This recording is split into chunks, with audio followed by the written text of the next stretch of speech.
Good morning students, स्वागत है आपका वर्कशीट नंबर 42 में। और आज की इस वर्कशीट में हम बल तथा गति के नियम के अगले जो टॉपिक है उसको पढ़ते हैं, जिसका नाम है संवेग संरक्षण का नियम। इसमें ज्ञान और जिज्ञासा की जो बात हो रही है, इसमें ज्ञान पूछ रहा है जिज्ञासा दीदी, बंदूक से गोली छोड़ने पर वह पीछे की ओर प्रतिक्षेपित क्यों होती है। यानी कि जब भी हम बंदूक से गोली चलाते हैं तो पीछे की तरफ एक झटका महसूस होता है, वो क्यों होता है। जिज्ञासा से ज्ञान ने यही पूछा है। तो जिज्ञासा का क्या उत्तर आया है। जिज्ञासा ने क्या बोला, ज्ञान, इसे हम संवेग संरक्षण के नियम से आसानी से समझ सकते हैं, जो गति के तीसरे नियम पर आधारित है। यानी कि ये जो हो रहा है, बंदूक से गोली लगने पर पीछे झटका महसूस होता है, वो किस वजह से होता है, संवेग संरक्षण के नियम की वजह से होता है। और संवेग संरक्षण का नियम खुद किसके ऊपर डिपेंड कर रहे हैं, गति के तीसरे नियम पर डिपेंड कर रहे हैं। इस नियम के अनुसार दो वस्तुओं के संवेग का योग टकराने के पहले और टकराने के बाद बराबर रहता है। यानी कि जब भी दो वस्तुएं आपस में टकराएंगी तो उससे पहले उनका संवेग जितना भी था, टकराने के बाद भी उतना ही रहता है। बस एक शर्त है, यहाँ पर कंडीशन अप्लाई होती है, जबकि उन पर कोई असंतुलित बल कार्य ना कर रहा हो, यानी कि बाहर से कोई उन्हें डिस्टर्ब ना कर रहा हो। दो वस्तुएं अगर टकरा रही हैं आपस में, तो उनके टकराने से पहले का संवेग और टकराने के बाद का संवेग हमेशा बराबर रहेगा। बस उनको कोई बाहर से असंतुलित बल ना लगा रहा हो। अगर बल लगा भी रहा है तो कैसा लगा रहा है, संतुलित बल। संतुलित बल, अगर संतुलित बल का मतलब ये है कि दोनों वस्तुओं पर जो बल लगेगा वो बराबर लगेगा। कई बार क्या होती है कि दो वस्तुएं हैं, उन पर अगर हवा चल रही है तो दोनों पर बराबर हवा लग रही है। किसी सरफेस पर चल रहे हैं, किसी सतह पर, तो सतह दोनों के साथ में घर्षण बल जो लगा रही है वो बराबर लगा रही है, तो वो संतुलित बल लग सकता है। लेकिन कोई असंतुलित बल बाहर से नहीं लगना चाहिए, नहीं तो फिर ये नियम काम नहीं करेगा। इसके बाद में हम बात करते हैं,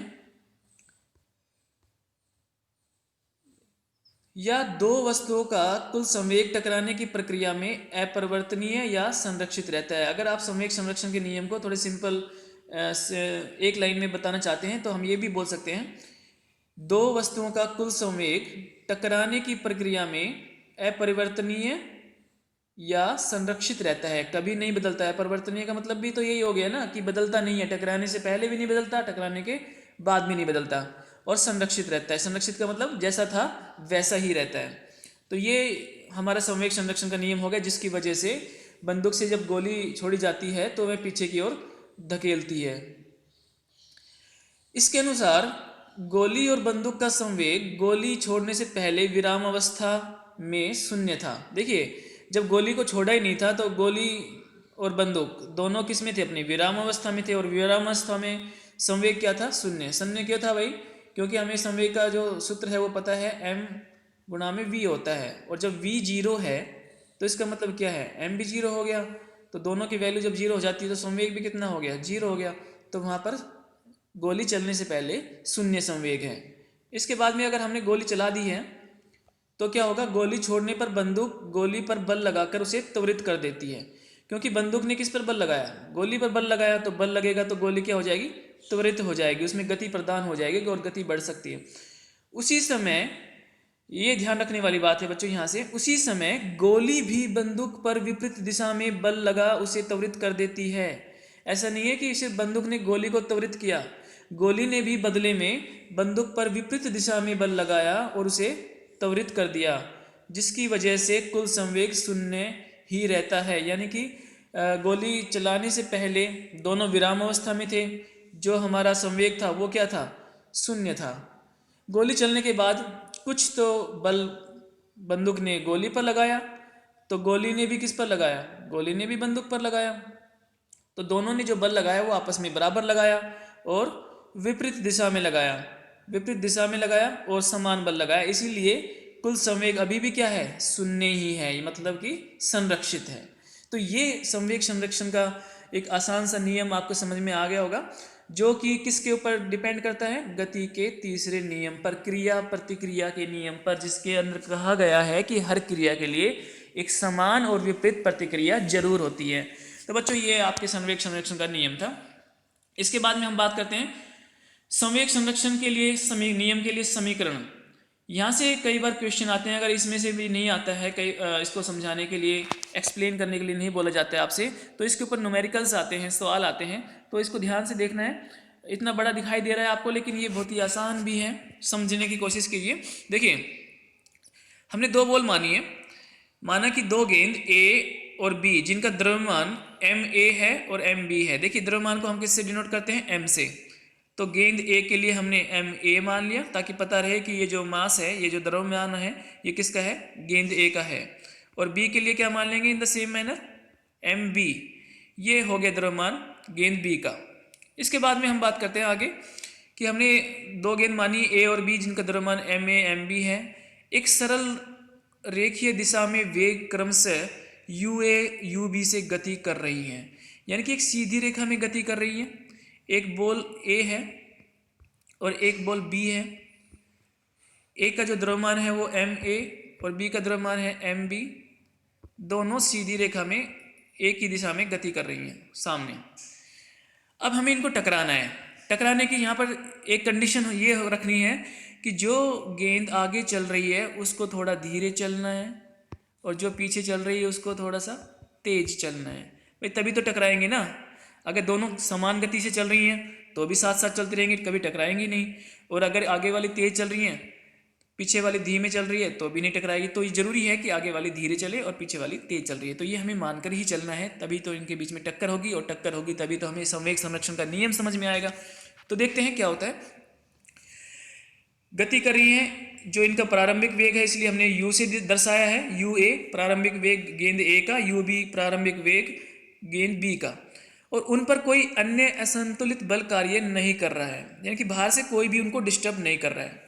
माना यू ए ज़्यादा है किससे? यू बी से। ये मैंने अभी बताया था कि जो प्रारंभिक वेग है गेंद ए का, जो पीछे की तरफ थी, उसका वेग ज़्यादा तेज होना चाहिए, जो बॉल बी थी उससे उसका वेग कम होना चाहिए, तभी तो आपस में टकराएगी दोनों। तो वह टी समय में एक दूसरे से टकराती है। कुछ समय के बाद क्या होगा? ये गेंद, यानी कि जो गेंद ए है वो किससे टकरा जाएगी? गेंद बी से टकरा जाएगी।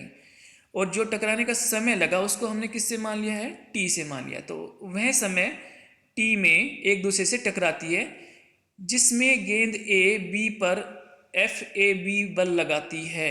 देखो, जब टकराएगी तो, क्योंकि ए ने टक्कर मारी है बी को, ये ध्यान रखना बच्चों, टक्कर किसने किसको मारी है? ए ने बी को टक्कर मारी है, तो फोर्स भी, बल भी कौन किस पर लगाएगा? ए बी पर एक बल लगाएगी। तो हमने उस बल को, क्योंकि बल को हम एफ से मानते हैं, तो यहाँ पर हमने, क्योंकि ये समझने के लिए कि किसने किस पर बल लगाया, तो एफ के नीचे लिख दिया है ए बी। इसका मतलब ये होता है कि जो बल लगा है वो ए ने किस पर लगाया है? बी पर लगाया है। तो अब बदले में क्या होगा? बदले में गेंद बी ए पर एक बल लगाएगी, उसका नाम क्या होगा? एफ बी ए। यानी कि बी भी बदले में ए के ऊपर बल लगाएगी, लेकिन उस बल को हम किससे डिनोट करेंगे? एफ बी ए से। पहले वाले को एफ ए बी से। तो बच्चों ये समझ लेना कि एफ का मतलब तो बल ही है, लेकिन ए बी का मतलब है कि ए ने बी पर बल लगाया, और बी ए का मतलब है कि बी ने ए पर बल लगाया है। अब हम बात करते हैं गेंद ए का संवेग टकराने से पहले और टकराने के बाद क्रमशः। इससे पहले आपको ये लाइन बता देता हूं कि और टकराने के बाद उनका वेग क्रमशः वी ए और वी बी हो जाता है। देखो, शुरू में जो वेग था यू ए और यू बी, ये क्या था? प्रारंभिक वेग टकराने से पहले का। जब टक्कर लगी तो वेग में तो या तो कुछ कम होगा या ज़्यादा होगा, चेंज तो हो ही गया ना, परिवर्तन हो गया। तो अंतिम वेग को हम हमेशा किससे लिखते हैं? वी से। तो यू ए को हमने बना दिया वी ए और यू बी को हमने बना दिया वी बी। ये उनका अंतिम वेग हो गया। इसलिए प्रारंभिक वेग से प्रारंभिक संवेग निकालेंगे और अंतिम वेग से अंतिम संवेग निकालेंगे, दोनों वस्तु का, दोनों गेंद का। तो गेंद ए का संवेग टकराने से पहले यानी कि एम ए यू ए, और टकराने के बाद एम ए वी ए, ये हो गया गेंद ए का संवेग। इसके बाद में हम बात करते हैं गेंद बी का संवेग। गेंद बी का संवेग टकराने से पहले और टकराने के बाद, टकराने से पहले यू से लेंगे तो एम बी यू बी, और टकराने के बाद M B V B. M B और या एम ए हमेशा बराबर होते हैं, क्योंकि ये द्रव्यमान है और द्रव्यमान वस्तु का बदलता नहीं है, इसलिए यहाँ पर एक जैसा दिखाया गया है। अब आगे देखिए, गेंद ए के संवेग में परिवर्तन, गेंद ए के संवेग में परिवर्तन की दर, यहाँ पर दर की बात आ जाती है बच्चों। जब जब भी दर आ जाए ना तो समझना कि वहाँ पे हमें समय को लेकर चलना है। दर तो तभी पता लगेगी ना कितने समय बाद क्या हुआ, कितना परिवर्तन हुआ। तो गेंद ए के संवेग में परिवर्तन की दर, टकराने का समय, हमें यह क्रिया जो लेनी है बल के साथ में लेनी है, तो टकराने का जो समय लगा तो उनको साथ में कर देंगे। आपने एक सूत्र पढ़ा होगा, F बराबर में MA VA माइनस UA। अब क्योंकि दर पूछा है तो इसके नीचे हमने क्या लगा दिया, टाइम t। ये किसका हो गया हमारे पास में, FAB का। जो बल वस्तु A ने B पर लगाया था, गेंद A ने B पर लगाया था, उसका हमने बल निकाल लिया है, या उसका संवेग निकाले, संवेग में जो परिवर्तन हुआ वो निकाल लिया है। MA VA minus UA divide by T मतलब वो टाइम है जिसके अंदर प्रारंभिक संवेग से अंतिम संवेग में जो परिवर्तन हुआ उसकी बात हम कर रहे हैं। इसी तरह से अगर हम बात करते हैं, इसी प्रकार गेंद B के संवेग में परिवर्तन की दर क्या हो जाएगी, FBA बराबर MB into VB minus UB और डिवाइड बाई T। दोनों सेम ही है, बस जहाँ पर A था वहाँ पर हमने B लगा दिया है। गति के तीसरे नियम के अनुसार गेंद A के द्वारा गेंद B पर लगाया गया बल FAB, गेंद A के द्वारा B पर लगाया गया बल AB तथा गेंद B के द्वारा गेंद A पर लगाया गया बल एक दूसरे के बराबर और विपरीत होंगे। बराबर के लिए हमने बराबर का सिंबल लगाया है, यहाँ पर निशान लगाया है, और विपरीत के लिए यहाँ पर माइनस का निशान लगा हुआ है। तो बच्चों ये माइनस का जो निशान है यहाँ इधर, ये समझना कि ये निशान किसके लिए है, ये है हमारे पास में विपरीत दर्शाने के लिए। तो क्योंकि जो बल लग रहे हैं एक दूसरे के विपरीत दिशा में लग रहे हैं, इसलिए यहाँ पर हमने उसको माइनस से दर्शाया गया है। तो हमने इसमें FAB और FBA दोनों की वैल्यू पुट करेंगे तो हमारे पास में जो आएगा वो आएगा MA VA minus UA divide by T बराबर में माइनस, माइनस किस लिए, विपरीत के लिए, MB into VB minus UB divide by T। अब देखिए यहाँ पर जो T है वो दोनों में बराबर है, क्योंकि दोनों के अंदर डिवाइड में आ रहा है तो T को हम T से कैंसिल कर सकते हैं। ठीक है, इसके बाद में हमारे पास क्या बचा, MA VA माइनस UA, और यहाँ पर क्या बचा है MB VB माइनस UB। यहाँ से T कैंसिल हो चुका है और यहाँ से भी T कैंसिल हो चुका है। अतः हम लिख सकते हैं MA UA plus MB UB बराबर में MA VA plus MB VB। एक तरफ हमने दोनों गेंद का प्रारंभिक संवेग लिख लिया है टकराने से पहले का, और एक तरफ हमने लिख लिया है दोनों का अंतिम संवेग टकराने के बाद का। तो दोनों ही आपस में किससे दिखाए गए हैं, बराबर से, यानी कि दोनों हमेशा बराबर होते हैं। तो हमारा यही नियम था कि जब भी दो वस्तुएं टकराती हैं तो उनका कुल संवेग टकराने से पहले और टकराने के बाद बराबर होता है। तो इस अभिक्रिया, इस समीकरण से हमें समझ में आ जाता है। तो इससे हम पाते हैं कि टकराने से पहले गेंद A और B का कुल संवेग और उनके टकराने के बाद का कुल संवेग बदलता नहीं है, संरक्षित रहता है। तो यहाँ से आप इस समीकरण से साफ साफ पता लगा सकते हैं कि हाँ, उनका जो संवेग था टकराने से पहले भी बराबर था, जो जैसे जितना भी था टकराने के बाद उतना ही है, बदला नहीं है। मतलब क्या हुआ, संरक्षित है, हमेशा बराबर होता है। तो आइए आप देखते हैं इनके ऊपर जो कुछ अभ्यास के प्रश्न दिए गए हैं उनमें क्या है। सबसे पहले पूछा गया है संवेग संरक्षण का नियम लिखिए। तो संवेग संरक्षण का नियम आप ऊपर से लिख सकते हैं। सबसे पहले हमें दिया गया था यहाँ से, दो वस्तुओं के संवेग का योग टकराने के पहले और टकराने के बाद बराबर रहता है जबकि उन पर कोई असंतुलित बल कार्य ना कर रहा हो। ये एक बहुत ही आसान सी डेफिनेशन हो जाती है, परिभाषा हो जाती है संवेग संरक्षण के नियम की।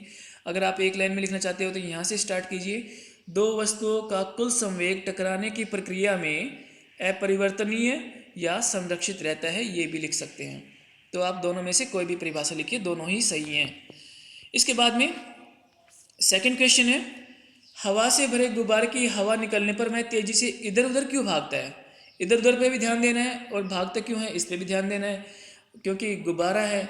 तो देखिए संवेग संरक्षण का नियम यहाँ पे अपनाना है, क्रिया प्रतिक्रिया का नियम अपनाना है। देखिए जो हवा होती है एक बैलून के अंदर, जब वो निकलती है आगे की तरफ तो उसमें वो हवा पीछे की तरफ उतना ही बल लगाती है। ये तो आपको पता ही है, क्रिया के साथ में अभी प्रतिक्रिया जरूर होगी। लेकिन इधर उधर इसलिए भागता है कि इस गुब्बारे की जो लचकदार बाहर की सरफेस है, बाहर की सतह है, क्योंकि रबर की बनी हुई है, तो इसलिए जो इसकी गतिशील जिस गति में ये होता है वो अनियमित हो जाती है। अनियमित का मतलब अनियंत्रित हो जाती है, अनकंट्रोल्ड हो जाती है। तो इसलिए ये इधर उधर भागता है। तो आपको क्या लिखना है आंसर में? सीधा लिखना है कि जब हवा आगे की तरफ निकलती है तो पीछे की तरफ भी उतना ही बल लगाती है, जिससे कि गुब्बारे में गति उत्पन्न हो जाती है, लेकिन उसकी लचकदार त्वचा की वजह से या लचकदार सतह की वजह से वो इधर उधर भागता है, जिससे क्योंकि उसकी गति अनियंत्रित हो जाती है। इसके बाद में हम बात करते हैं तीसरा प्रश्न जो हमारे पास में है, रॉकेट में आग लगने पर वह तेजी से ऊपर की ओर क्यों उठता है? बच्चों, रॉकेट आपने देखा होगा, रॉकेट के अंदर ये होता है कि जब वो चलता है तो उसके नीचे फ्यूल जलता है ना, उसमें से गैस निकलती रहती है काफ़ी तेज़ गति से, क्योंकि उसको जलाने के लिए जो भी ईंधन हम इस्तेमाल करते हैं उसमें से धुआं निकलती है या हवा निकलती है, गर्म हवा निकलती है। तो गर्म हवा किस तरफ निकली? नीचे की तरफ। तो उसके बदले में वो फोर्स कहाँ लगाएगी? ऊपर की तरफ। तो ये इसका आंसर होता है कि रॉकेट में आग लगने पर वह तेजी से ऊपर की ओर क्यों उठता है। तो ये आंसर क्या लिखना है आपको? रॉकेट में आग लगाने पर उसमें से जो गर्म हवा निकलती है पीछे की तरफ, वह उतना ही बल आगे की तरफ लगाती है, जिससे कि रॉकेट ऊपर की तरफ उठता है। अब एक प्रश्न है हमारे पास में, रिक्त स्थान भरना है, समीकरण को पूरा करना है। यहाँ पर लिखा हुआ है कि संवेग संरक्षण के समीकरण को पूरा कीजिए। तो पहले ब्लैंक दिया गया है, उसके बाद में लिखा है एम बी यू बी। तो बच्चों यहाँ से एम बी यू बी है, उससे पहले क्या आने वाला है? M A V A U A, M A U A plus में एम बी यू बी। इसके बाद में एम ए वी ए है हमारे पास में, और एक ब्लैंक दिया गया है, तो इसके बाद में क्या आएगा? M B V B. ये ब्लैंक यहाँ पर आपको फिल कर देना है। तो ये समीकरण काफ़ी इंपॉर्टेंट है, यहाँ से आपको लिख देना है। इसके बाद में है दो गेंदों के टकराने पर गेंद ए के द्वारा गेंद बी पर लगाया गया बल एफ ए बी तथा गेंद बी के द्वारा, देखो बच्चों यहाँ पर ना बिल्कुल आसान सा लिखा हुआ है कि गेंद ए ने बी पर जब बल लगाया तो कौन सा बल लगाया था? F A B. तो बी कौन सा बल लगाएगा? बी लगाएगा एफ बी ए। ठीक है, क्योंकि ए बी क्या लगा रहा है? एफ ए बी लगा रहा है। तो बी क्या लगाएगा? एफ बी ए। तो यहाँ पर जो पहला ब्लैंक आएगा आपके पास में, यहाँ इस जगह पर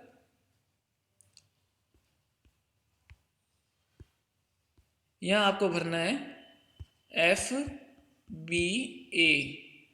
दो गेंदों के टकराने पर गेंद ए के द्वारा बी पर लगाया गया बल एफ ए बी तथा गेंद बी के द्वारा लगाया गया बल एफ बी ए एक दूसरे के ब्लैंक और ब्लैंक होंगे।